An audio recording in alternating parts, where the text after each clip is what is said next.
Hello students, पिछली video में हमने खाद्य संसाधनों के सुधार के अध्याय के बारे में थोड़ी चर्चा की थी। आज हम इसी चरण में आगे बढ़ते हैं और इसमें हम जानेंगे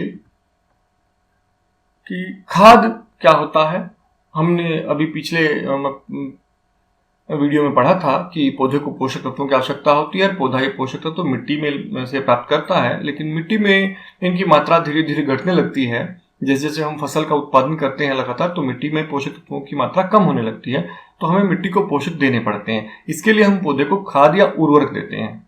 तो खाद किन्हें कहते हैं? खाद में कार्बनिक पदार्थों की मात्रा अधिक होती है और यह मिट्टी में अल्प मात्रा में पोषक प्रदान करते हैं। खाद में जंतुओं के अपशिष्ट पौधों के कचरे के अपघटन से तैयार किए जाते हैं। तो जंतुओं का अपशिष्ट और पौधे के कचरे के अपघटन से तैयार करते हैं। खाद बनाने की प्रक्रिया विभिन्न जैव पदार्थों के उपयोग के आधार पर खाद को निम्न वर्गों में विभाजित किया गया है। तो खाद दो प्रकार के होते हैं, एक तो कंपोस्ट खाद या वर्मी कंपोस्ट खाद और दूसरे होते हैं हरी खाद। तो पौधे व उनके अवशेष पदार्थों, कूड़े करकट, पशुओं के गोबर, मनुष्य मलमूत्र आदि कार्बनिक पदार्थों को जीवाणु अथवा कवकों की क्रिया द्वारा खाद के रूप में बदलना कंपोस्टिंग कहलाता है। जब कंपोस्टिंग को केंचुओं की सहायता से तैयार करते हैं तो उसे वर्मी कंपोस्ट कहते हैं। केंचुए की खाद या लाल केंचुए से बनाई जाती है। तो ये हो गई वर्मी कंपोस्ट। इसके साथ ही अगला जो प्रकार है वो है हरी खाद। हरी खाद क्या है? फसल उगाने के पहले खेत में कुछ पौधे जैसे कि पटसन, मूंग, गंवार, ये फलीदार पौधे उगा लेते हैं जिनके जड़ों में लेग्यूम यानी कि राइजोबियम जीवाणु रहता है और तत्पश्चात उन पर हल चलाकर खेत में मिट्टी में मिला दिया जाता है।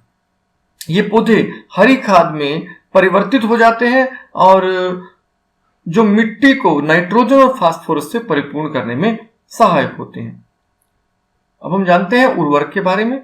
उर्वरक रासायनिक पदार्थ हैं जो विशेष पोषकों से समृद्ध होते हैं। उर्वरकों का उत्पादन फैक्ट्रियों में किया जाता है। उर्वरक के कुछ उदाहरण हैं यूरिया, अमोनियम सल्फेट, सुपरफास्फेट और एनपीके। एनपीके में 3 पोषक तत्व हैं, नाइट्रोजन, फास्फोरस और पोटेशियम।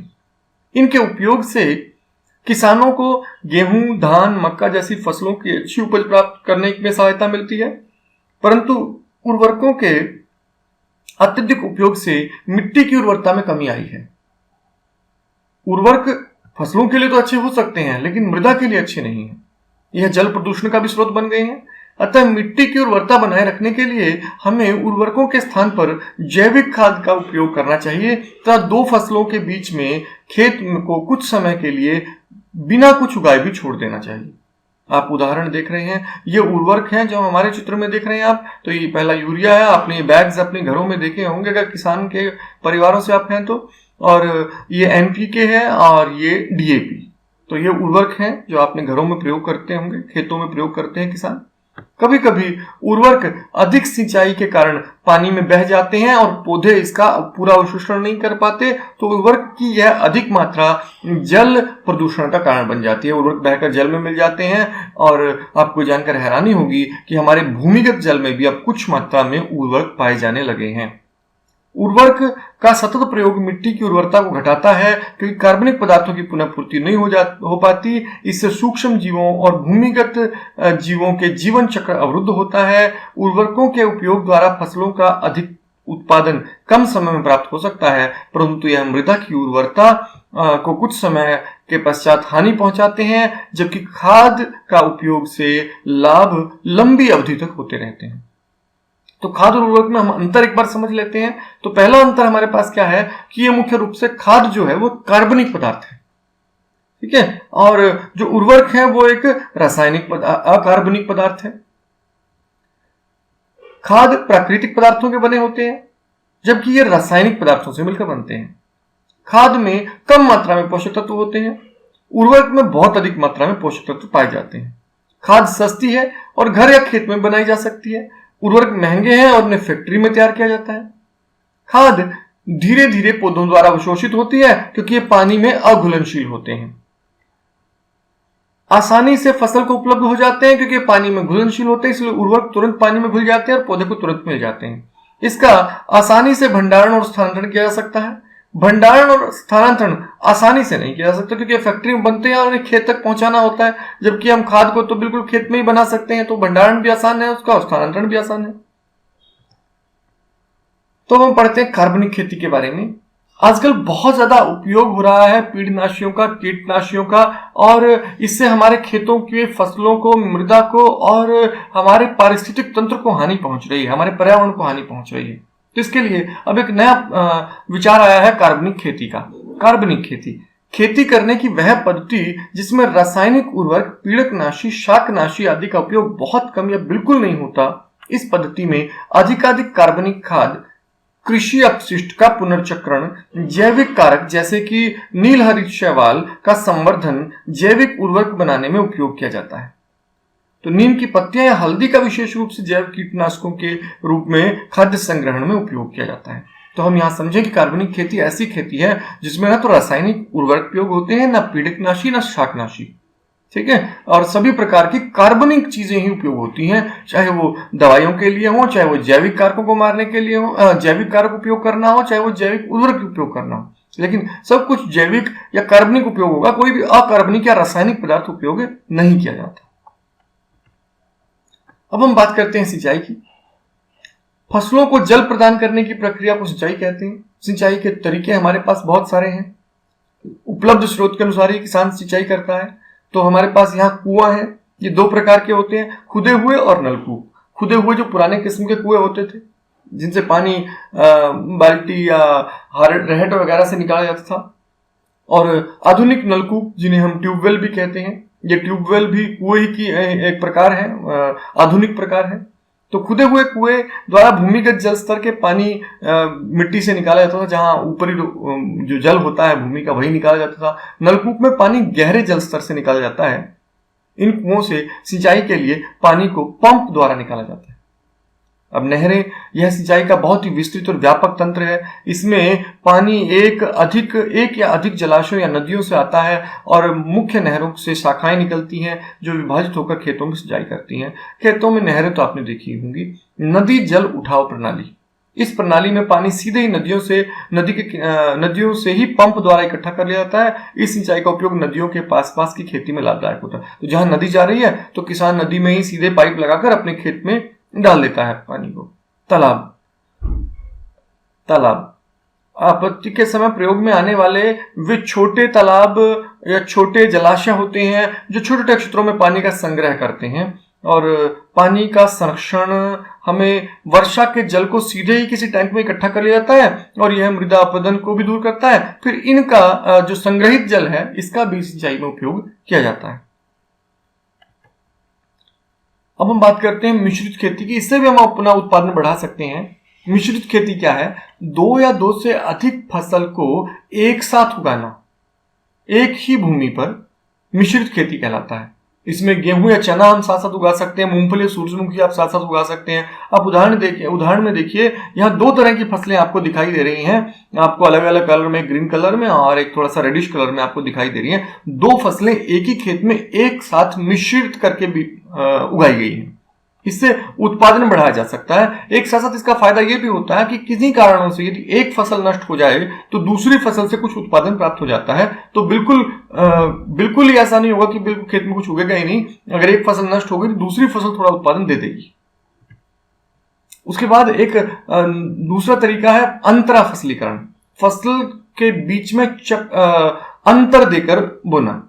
अंतरा फसलीकरण में दो या दो से अधिक फसलों को एक साथ एक ही खेत में निर्दिष्ट पैटर्न पर उगाते हैं। कुछ पंक्तियों में एक प्रकार की फसल और उसके एकांतर में स्थित दूसरी पंक्तियों में दूसरे प्रकार की फसल उगाते हैं। जैसे कि सोयाबीन प्लस मक्का दोनों को इकट्ठे उगाया जा सकता है, और ऐसे ही बाजरा प्लस लोबिया। यहां आप देखिए, एक पंक्ति में एक तरह की फसल उगाई है जबकि दूसरी पंक्ति में दूसरी तरह की फसल उगाई है। इसके कई तरह के फायदे होते हैं। एक तो इससे प्रकाश और पोषक तत्वों की अलग अलग आपूर्ति रहती है, जिससे ज्यादा प्रतिद्वंदिता नहीं होती खेत में पौधों की। दूसरा, जब हम एक पंक्ति के, मान लो कि एक बीच वाले एक पंक्ति में, इस पंक्ति में रोग आ जाते हैं तो वह बीच की दूसरी फसल होने के कारण अगली पंक्ति तक नहीं पहुंच पाएंगे, जिससे बीमारियां, रोग जो होते हैं वो पौधों में कम फैल पाते हैं। तो अगली हम बात करते हैं फसल चक्र की। खेत में अच्छे उत्पादन और उपजाऊ शक्ति भूमि की बनाए रखने के लिए फसल चक्र बहुत जरूरी है। किसी खेत में क्रमवार पूर्व नियोजित कार्यक्रम के अनुसार विभिन्न फसलों को उगाने की प्रक्रिया को फसल चक्र कहते हैं। यदि बार बार एक ही खेत में एक ही प्रकार की खेती की जाती है तो उससे एक ही प्रकार के पोषक तत्व मृदा से फसल द्वारा प्राप्त करेंगे और बार बार मृदा से पोषक तत्व फसल द्वारा प्राप्त करने से एक प्रकार के पोषक तत्व खेत में से समाप्त हो जाएंगे और वह फसल बहुत अधिक पोषक तत्व मांगेगी या फिर उगना बंद हो जाएगी। अतः हमें अलग अलग प्रकार की खेती करनी चाहिए। तो फसल चक्र क्या है? फसलों को बदल बदल कर बोना। अब हम बात करते हैं फसल सुरक्षा प्रबंधन। हमें फसलों की सुरक्षा भी करनी है। यदि फसलों को रोगाणु या पीड़क या कीट खा गए तो हम क्या देखते हैं कि हमारी फसलों का उत्पादन कम होने लगता है। तो रोग कारक जीवों तथा फसल को हानि पहुंचाने वाले कारकों से फसल को बचाना फसल संरक्षण कहलाता है। वे जीव जो फसल को खराब कर देते हैं जिससे वह मानव उपयोग के लायक नहीं रहती, पीड़क कहलाते हैं। तो पीड़क कई प्रकार के हो सकते हैं। एक तो हमारे पास पीड़क है खरपतवार। खरपतवार के साथ साथ उगने वाले अवांछनीय पौधे खरपतवार कहलाते हैं। उदाहरण के लिए जैंथियम या पार्थेनियम, ये वो पौधे हैं जो फसल के साथ उग जाते हैं, फसल का प्रकाश, आवास और पोषक खुद ले लेते हैं। इससे फसल के उत्पादन में कमी होती है, इन्हें हटाना पड़ता है। हमने 8वीं कक्षा में पढ़ा था कि खरपतवार को खेतों से हटाना निराई कहलाता है और निराई के बहुत सारे तरीके हैं। इसके लिए खेतों में खरपतवार नाशी का छिड़काव किया जाता है। कभी कभी हाथों से उखाड़कर पौधों को निकाल लिया जाता है और कभी कभी यंत्रों की सहायता से भी खरपतवार को उखाड़कर बाहर निकाल दिया जाता है। दूसरा जो पीड़क है वो है कीट। कीट विभिन्न प्रकार की फसल और पौधों को नुकसान पहुंचाते हैं। वे जड़, तना या पत्तियों को काटकर उनमें छेद कर देते हैं जिससे पौधे नष्ट हो जाते हैं या फिर उनके उत्पादन में बहुत मात्रा में कमी आ जाती है। तीसरे जो पीड़क हैं वो है रोगाणु।